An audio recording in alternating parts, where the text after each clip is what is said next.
चिमुकला pianist. लेखक bridge Kothari.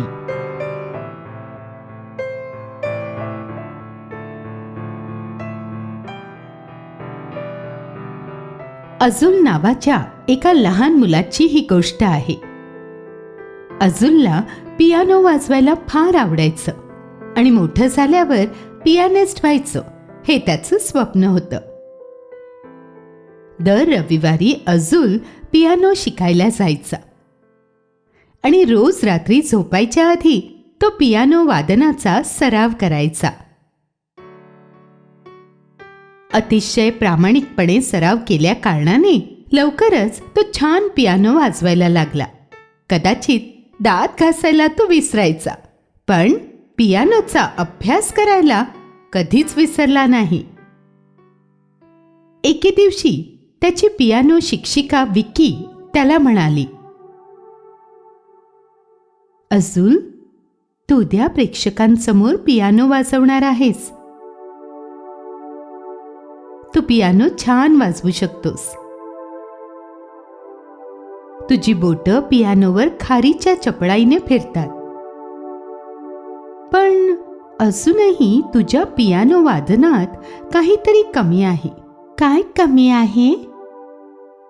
अजुलने विचारले. त्याला केवळ एक चांगला पियानिस्ट नव्हे, तर खरोखर एक उत्कृष्ट पियानिस्ट व्हायचं होतं. विकी हसली. तिने अजुलच्या कानात एक गुपित सांगितलं, प्रत्येक पियानो शिक्षकाचं गुपित. सूर नुसते बोटातूनच नव्हेत तर अगदी मनापासून निघाले पाहिजेत. आणि नेहमीप्रमाणे तिने आपला डबा उघडला. अजुलने हात पुढे केला.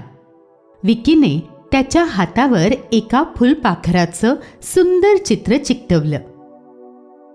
बघ, पियानो वाजवताना जेव्हा जेव्हा तू या फुलपाखराचा विचार करशील तेव्हा तेव्हा सूर तुझ्या मनातून निघतील, विकी म्हणाली.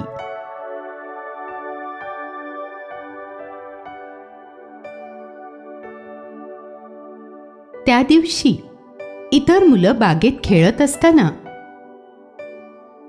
अजुल त्याच्या हातावरच्या फुलपाखराकडे बघत बसला. तो विचार करू लागला, माझे हात, माझी बोटं मी पाहू शकतो. पियानोला स्पर्श करू शकतो, परंतु माझं मन मी पाहू शकत नाही. तेव्हा मनापासून पियानो वाजवणार तरी कसा? बऱ्याच दिवसांनी पहिल्यांदाच त्या रात्री अजुल पियानो न वाजवता झोपला.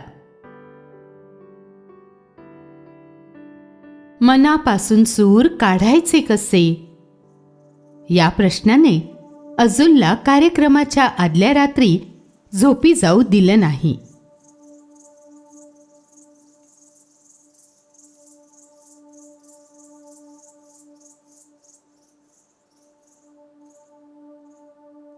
सकाळी उठल्याबरोबर अजुलने फुलपाखराच्या चित्रावर नजर टाकली.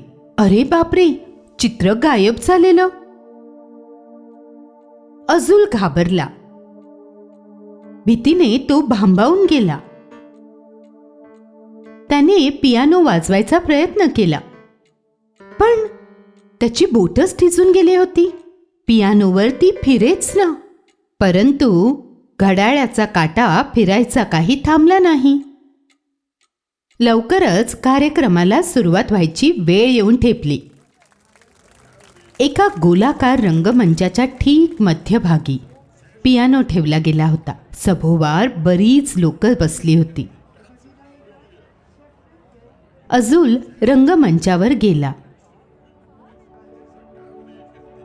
पियानो जवळच्या बाकावर डोळे मिटून बसला.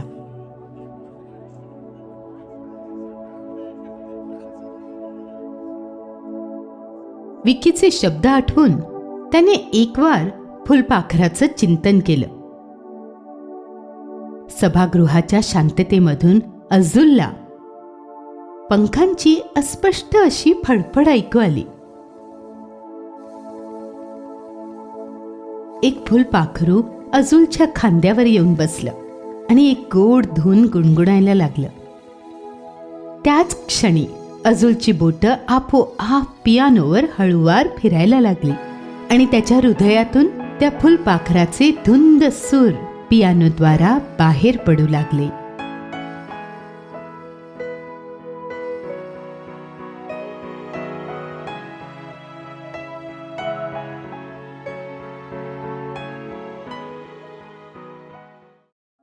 बरं का, या व्हिडिओला पसंत करायला आणि त्यासोबत सामायिक करायला विसरू नका आणि खालील बाजूस आपले मत नक्की नोंदवा.